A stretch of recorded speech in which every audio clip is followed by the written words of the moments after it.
Donc par rapport à ça, c'est vrai que ça a interpellé énormément les téléspectateurs qui se sont demandé comment est-ce que tu as fait pour avoir l'intitulé exact de ce secret et pourquoi est-ce que tu n'as pas buzzé j'étais une femme quoi dans le passé. Tout simplement, j'ai fait quand même une grosse enquête, je pense, avec Thomas, qui a duré plusieurs semaines. Ouais. Puis voilà, avec tous les habitants, on se concertait, on avait des avis différents. Il y a beaucoup de points qui sont restés dans ma tête vraiment inachevés.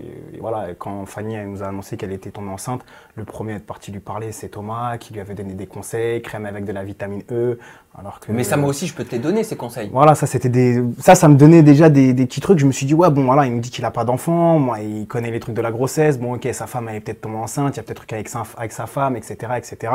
Ensuite de ça, il prenait de la testostérone en injection. Donc, c'est moi qui lui faisais les piqûres de testostérone. Ah, d'accord. Donc, il y avait cet élément qui te exact. permettait peut-être de savoir. Mais alors, déjà, je me permets quand même de dire que quand on est transsexuel et quand on a changé son état civil sur la carte d'identité, ce n'est pas illégal de prendre de la testostérone parce que c'est prescrit par le médecin et c'est même recommandé. Ouais. Donc c'est totalement légal, ne créons pas de nouvelles polémiques. Et je lui faisais ces piqûres de testostérone et puis voilà, je voyais très bien qu'il n'était pas calé du tout sur ce sujet-là. Je lui ai appris certaines choses qu'il ne savait pas du tout. Donc ensuite de ça, c'est cicatrices, parce que voilà, les piqûres, c'est sur les fesses, sur les épaules. Il y a des cicatrices. Donc tu t'étais dit, c'était pas une liposuction, quoi. Voilà, j'ai vu tout de suite. J'ai même comparé ces cicatrices avec Fanny dans la salle des portraits. Je les ai mis torse nu les deux. Fanny qui avait enlevé son soutien-gorge qui tenait sa poitrine. Ah ouais, je suis vraiment parti très très loin dans mon enquête. Et puis après, quand j'ai voulu buzzer, on m'a dit que j'avais pas le droit de parler de tout ce qui était testostérone, hormones de croissance, etc. Donc je peux comprendre le public qui pense qu'il y a eu tricherie, mais il n'y a aucune tricherie dans ça. C'est surtout que ça explique beaucoup de choses, Ouais, parce qu'on t'a accablé d'énormément de mots. Enfin, je dis on, c'est pas moi. Est-ce que tu penses, Marvin, que c'est à cause de tout ça et de ce silence que le public, quelque part, t'a pris en grippe? Parce que à l'intérieur du jeu, toutes ces polémiques sont nées, mais toi, tu n'en avais pas connaissance. Mais est-ce que c'est pour ça, concrètement, que le public t'a fait sortir et t'a... Je pense. Maintenant, il y a beaucoup de choses dans la maison que voilà, il y a seulement les habitants qui sont au courant, comme ce que je viens de te dire avec la testostérone.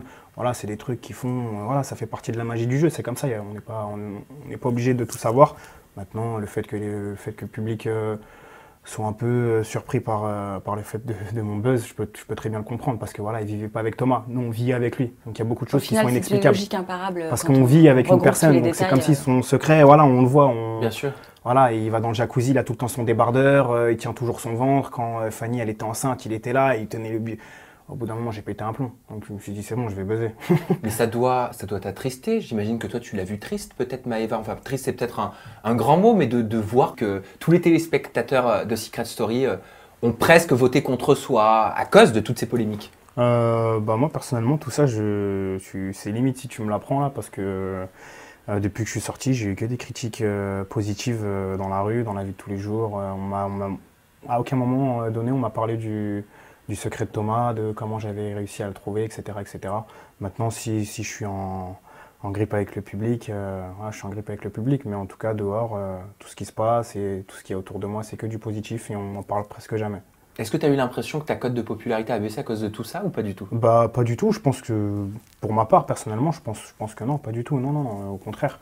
Aujourd'hui, j'ai la chance de m'exprimer et d'expliquer le pourquoi du comment, mais même si je ne l'aurais pas fait, je pense que ça se serait tassé parce qu'on aurait bien vu un jour ou l'autre qu'il n'y a pas eu de tricherie. Oui, mais de dire toutes ces conneries, ça attriste quand même un petit peu. On n'aime n'aime pas entendre des choses qui sont fausses sur soi. Voilà, après, c'est qu'on aime ou qu'on n'aime pas, c'est comme ça. On a fait une télé-réalité, maintenant on assume ce qu'il y a avec et voilà, les critiques, les bonnes comme les mauvaises.